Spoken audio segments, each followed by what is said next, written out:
Assalamu alaikum everyone. This is your host Mariam Khan. Welcome to another episode of the Info Corridor Talk. Dear audience, Pakistan and Syria have historically remained quite close. The foreign relations between the two countries have begun to blossom during the 1960s. In the 1970s, Syrian President Hafiz al-Assad came to Pakistan to participate in the International Organization of Islamic Conference, being the first Syrian president to have visited Pakistan. In 2010, former President Asif Ali Zardari paid a state visit to Syria to meet with President Bashar al-Assad to expedite exchange of delegations in both government and private levels in political and economic sectors, eventually signing a trade treaty in 2010. Pakistan adopted a policy of neutrality and pushed its non-belligerent role during the Russian-Syrian civil war. To talk on Pakistan-Syria relations, we are highly honored to have His Excellency, the Ambassador of Islamic Republic of Pakistan to Syria Arab Republic, Air Marshal retired Saeed Mohammad Khan. Sir Air Marshal retired Saeed Mohammad Khan joined Pakistan Air Force in 1981. During his illustrious career, His Excellency served at various command and staff appointments. He even commanded the prestigious Combat Commanders School. He served as Vice Chief of the Air Staff. He has been awarded with various military awards such as Hilal-e-Imtiaz, Sitare-e-Imtiaz, and Sitare-e-Balasat. He holds a master's degree in war studies. A very warm welcome to the show, sir. Thank you very much, Mariam, for the kind introduction. So I would like to start with the question that what are the commonalities between Assyrian and Pakistani cultures, and what can we find, and can we also find the reflection of Syrian traditions in Pakistan? First of all, we must look at history to realize the relationship between Pakistan and Syria. The most important link emanates after the formation of the Islamic Riyasat, first in Medina, and then the capital shifting to Damascus with the Umayyad dynasty. Once the Umayyads were in power, at that time, provinces like Sindh, Balochistan, and southern Punjab were a part of the Islamic Riyasat, which was there at that time. That was also the time when a lot of religious scholars and people of Islamic leaning, like the Sufia Karam from the Syrian, with the Syrian background, they shifted to Pakistan and India and propagated Islam over there. So the Islam that we have in Pakistan is predominantly, influenced by the thinking that is here in Syria and Iraq. Syria itself holds a big position in the hearts of the Pakistanis. For one, that Damascus has been the center of power of Muslims for centuries, and thus it is close to the hearts of the Muslims all over the world. And secondly, because of the tombs of baby Zainab Salamullah alayh and baby Sakina over here, which are a big source of attraction for a large number of Pakistanis.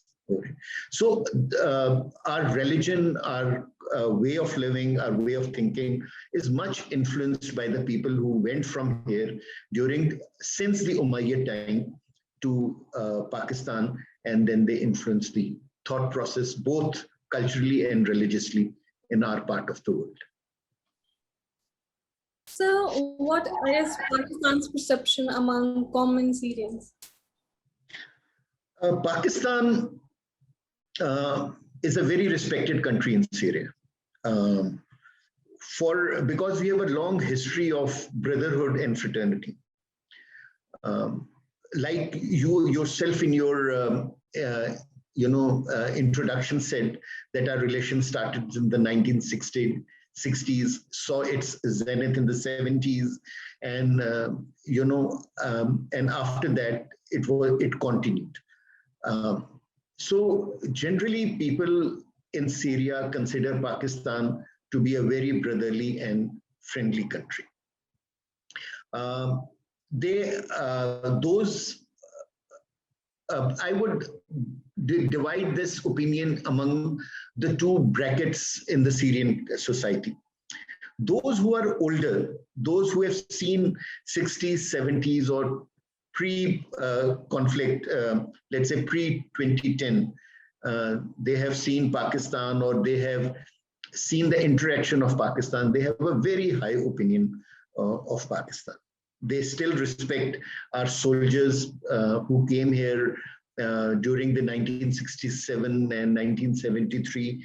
They still remember those pilots who fought on their behalf, and scored victories against Israel. So they are always very, when you talk to them, they are always very nostalgic. Then there is a group of very senior doctors, engineers, those who have studied in medical universities or colleges in Pakistan, or the engineering university, especially UET Lahore. They have studied over there. They have come back here, and they have, been highly successful in Syria. So they form the part of the people who talk in a very positive way about Pakistan. But then there is a new breed post 2011, those who are the new people at the helm of the affairs. Unfortunately, Syria has been a part, there is a conflict going on in Syria for the last 10, 11 years. And because of that conflict, the major energies of the government over here were towards that conflict. Pakistan decided to remain neutral. So the Syrians respect that a lot. But the new breed knows very little about Pakistan. And this is the time when the war is over, there is again, the country is in phase of reconstruction, or they are rebuilding their institutions. And this is the time when Pakistan can come in as a brother country and help them without offending our friends elsewhere in the world. So what is the current volume of bilateral trade between the two countries, Pakistan and Syria, and which sectors do you think can Pakistan target for more mutual economic growth? Presently, it is very difficult to quantify the volume of trade, but let's say we think that something like $5 to $6 million trade is going on. But this trade, Mariam, is not governed by government agencies or other thing. This trade is done by private enterprises, or let's say commercial organizations on their own. And that is primarily because of the war which was going on. Because during the conflict, it was very difficult to provide the things over here. Since 2019, Syria has been under great let's say, economic sanctions by the West. And because of that, formal trade between the two countries is difficult. However, one is very pleasantly surprised to see, textile garments, rice, surgical instruments, and sports goods, here made in Pakistan in the markets over here. And I think that if the government of Pakistan joins the reconstruction process of Syria, we can easily take this trade to, let's say, from 5 million to nearly 50 million in 2 to 3 years. But then we'll have to be part of the reconstruction process of Syria. If we become a part of the reconstruction process of Syria, by reconstruction, Mariam, we mean that, let's say, other than Damascus, let's say a very large area of Syria has been bombed or destroyed by Daesh and ISIS.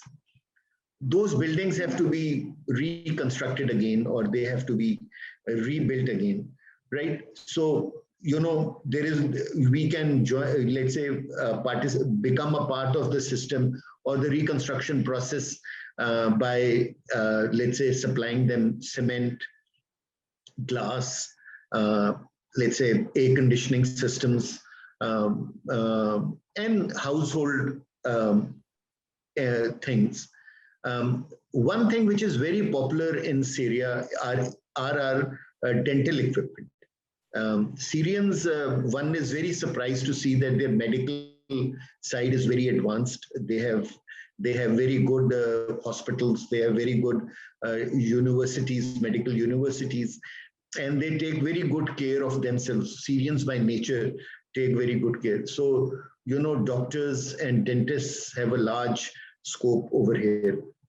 And that is why you see so many dental clinics here and there. And one is very pleasantly, happy to see that, 90% of the equipment, dental equipment here comes from Pakistan.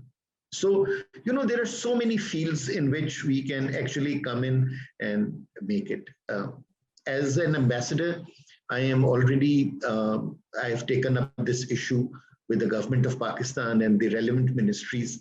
And inshallah, God willing, things will improve in the coming days. Inshallah, sir. The 11-year war has devastated Syria. So what can Pakistan do to alleviate Syria's humanitarian crisis? And can you please also highlight what Pakistan has done so far in this regard? Mariam, I think this is a very good question, but it can be answered in the easiest of ways, and that is that how do you alleviate a human suffering? By being human, by being a brother, by being a sister, by being by feeling for them, and doing that. And I'm very glad to tell you that in the last 1 year, the government of Pakistan has done tremendously to alleviate the suffering of the Syrian people. We empathize with them. We realize that, though we are not part of the conflict or we are not taking any sides, but the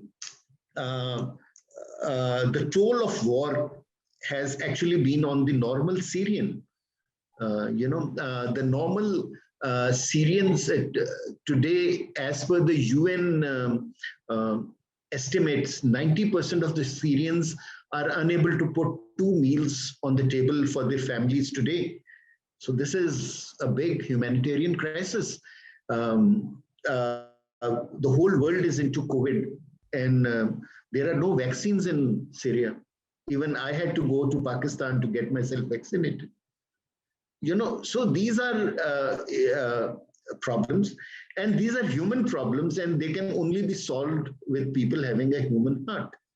And I'm very glad that the government of Pakistan listened to us, and in November, December 2020, we brought in one of the biggest medical aids from Pakistan for Syria, and that was basically a medical related or a COVID related aid. We brought, at that time, they had the testing kits available, but they did not have the protective equipment. So one full plane load of personal protective equipment, PPEs, was sent by the government of Pakistan over here. And this was taken very positively by all stakeholders over here. It can be evident that the foreign minister of Syria himself came to receive that aircraft on the on the airport, and it was publicly, televised and published in the newspapers all across the country. And wherever you go, the Syrians seem very thankful for that, because after that aid, their doctors, their paramedical staff, everyone got protective equipment, and they don't forget, and they at every forum, Mariam, they appreciate this aid that came from Pakistan. They also appreciate one thing, that during the crisis, we were among the few countries who did not reduce their diplomatic presence in Damascus. We maintained the ambassadorial status. We did not close the international school that is run under the auspices of the Pakistani government and the embassy over here. And why am I taking the name of the school is that because the Pakistan International School, known as PISOD, Pakistan International School of Damascus, is the only institution in Syria which provides O and A level training to their students over here. So all the students who want to go abroad to the West for education, for them being a student of PISOD is very important. Had Pakistan stopped PISOD or, momentarily stopped its working over here, this link with higher education, which the people or the children of Syria have with, Western world, that would have broken. And the Syrians, they really honor this thing. And since we have been in touch with them, they have given grave benefits to the international school. Recently, nearly I think in February, late February, March, there was a big wildfire in Syria. And especially in the Latakia region, where they have the olive gardens and the citrus gardens over there. And thousands of hectares of, these gardens were burned. The reasons have yet not been officially told, but seemed like a sabotage activity, right? At that time, the Latakian government came under great pressure. They, thousands of people got displaced, their houses got burned, their livelihood got affected.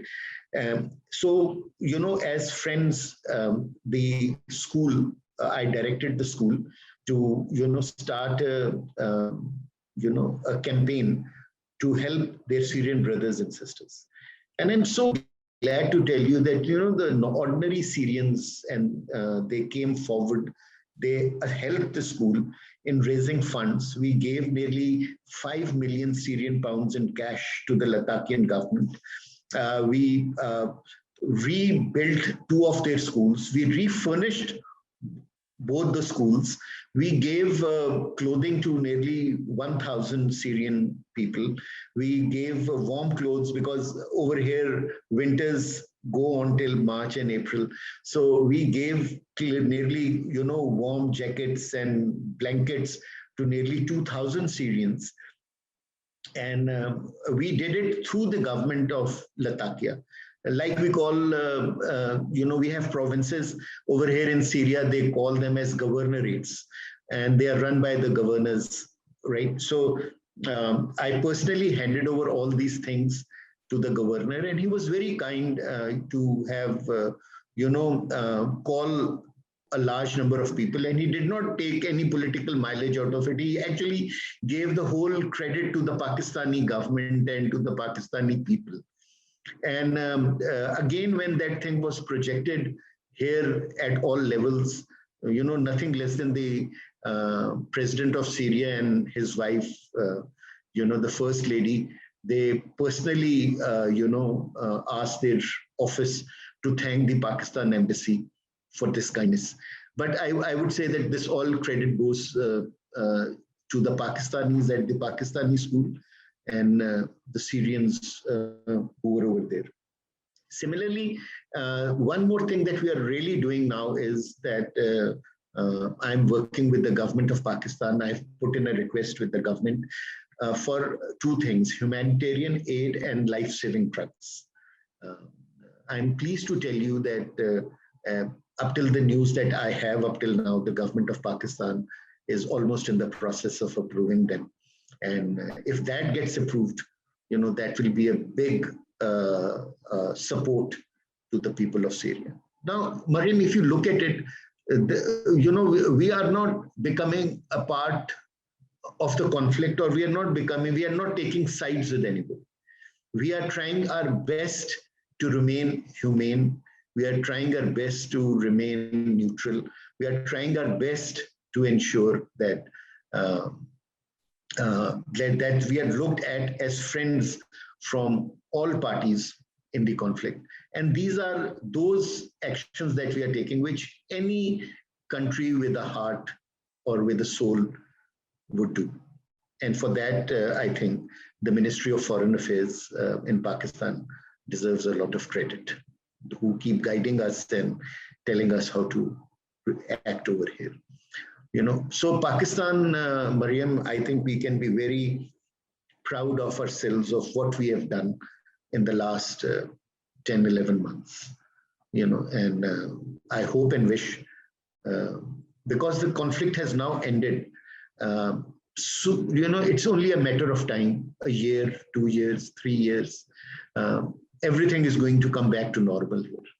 So all actions that we do now are going to pay us, tremendously in future. And once we're talking of payment back, we are not talking in terms of money.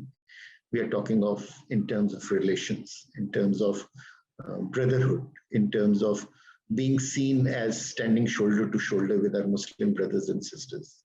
Yeah.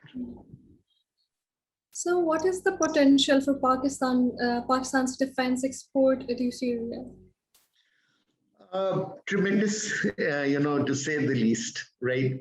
But at this very moment, I'm not looking at defense, frankly speaking. Why? For the simple reason that, the moment we venture into the defense field, any one of the partners in the conflict can get offended or get, they may feel unhappy about it.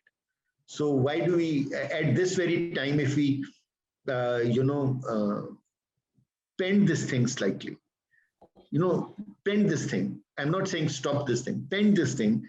I think we can do more for our Syrian brothers and sisters by interacting with them at the diplomatic, political, and economic level. They, at this time, may not need our defense, equipment that much, but they definitely need our economic support as well as political support. So how can the two countries, Pakistan and Syria, learn from each other's counterterrorism experience? Greatly. And I think this is the area on which both the countries are already working to. We have had a successful campaign against the terrorists in our north. And I think that is one of the success stories that can be told all around the world. Syria are going through that phase now. They lost 70 to 75% of their territory when the conflict started, and they have been able to reclaim 80% of the territory back. Only, few strongholds in the north and northeast of Syria are still with the rebels or with, let's say, the Kurds. Right. So after, let's say now that they have reclaimed their country back, they need to cleanse the country from, unwanted elements. And this is exactly what is happening now. This is an area, I fully agree with you, Mariam, that we can actually help them tremendously in this. Sir, has the government of Pakistan planned to offer scholarship to Syrian students, and what other projects are in pipeline to strengthen people-to-people ties? First of all, let's take each point separately. Okay, your first question was scholarships. Yes, we already have a cultural agreement with Syria on exchange of scholarships with each other. Like I told you, that's from 2010 to 2020. Because of the conflict, all the MOUs, they went into files, the files got buried under files. The people who were responsible for getting those MOUs signed and then following them up, they all retired. So all the new people came, they had absolutely no clue, of the relationship was there. So one of the major efforts that the embassy is putting in these days is to revive all those MOUs. And I'm happy to tell you that in the last 4 or 5 months, the government of Pakistan and the government of Syria both have revived at least 5 or 6 major MOUs, like MOU on culture, which basically deals with scholarships and a student exchange program. MOU on trade, MOU on aviation, MOU on information, MOU on international trade, MOU on foreign affairs or foreign relations, MOU on defense. All these MOUs have been either, let's say, reactivated, or they are in the process of getting reactivated. So yes, we are already working on it. I talked to the ex-chairman HEC, Tariq Banoori Sahab, about the scholarships. And he was very promising on that. Unfortunately, since his departure, the things have been in a limbo, but with the new chairman HEC coming up, we are again going to pick it up. And I think this would be one of the biggest investments we would do with the Syrian people, right? And once our children come here, they will be pleasantly surprised to see the level of universities and the medical colleges and the engineering colleges they have over here. This is one area where they have not deteriorated at all. If they are not better than us, they are at par with us. The only problem is of the language, because over here Arabic is the language of education, and not many students in Pakistan know Arabic from the education point of view. But we can actually provide them good.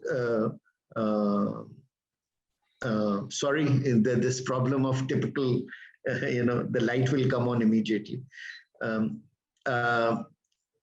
Because our medium of teaching is English, and the young Syrians are taking up English in a big way, and we can actually give them very good education.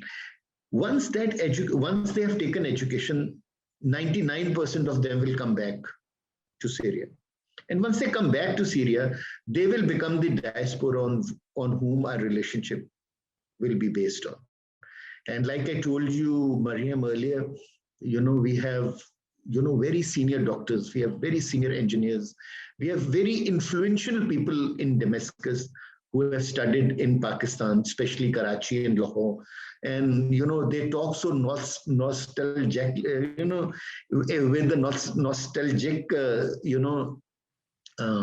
love for Pakistan whenever because they can't forget their friends. And I just got COVID, and I'll just quote you an incident. I just contacted COVID over here, and I was admitted into the hospital. And the doctor who was treating me was a doctor educated from Allama Iqbal Medical College in Lahore. And he looked at my wife and he said that your face looks very familiar. And are you a doctor? And she said, yes, I am. And when they matched the years, he was 1 year senior to my wife at the college. So this is, and he is the leading medical specialist here in Damascus. He was at this very same time treating the Minister for Foreign Affairs, also who was suffering from COVID and others. So this is, this is the type of influence we can hold. So yes, we are working on the scholarships, and inshallah, God willing, with the government of Pakistan's kind-heartedness, we'll inshallah renew that thing. Then we come over to your second part of the question, was people-to-people contact, right? And that is one area where I have been, and my predecessors are working. We have actually signed MOU, or you can say a code sharing agreement between PIA and one of the airlines over here. So after almost 12, 13 years, direct flights between Pakistan and Syria are going to be resumed, inshallah, in a month's time or so. So if that happens, then the people-to-people contact will become very easy. At this time, we have to come, via Lebanon, and it takes us 14, 16 hours from Pakistan to reach Damascus. But when the journey is only 3.5 to 4 hours away and a direct flight, I'm very hopeful that the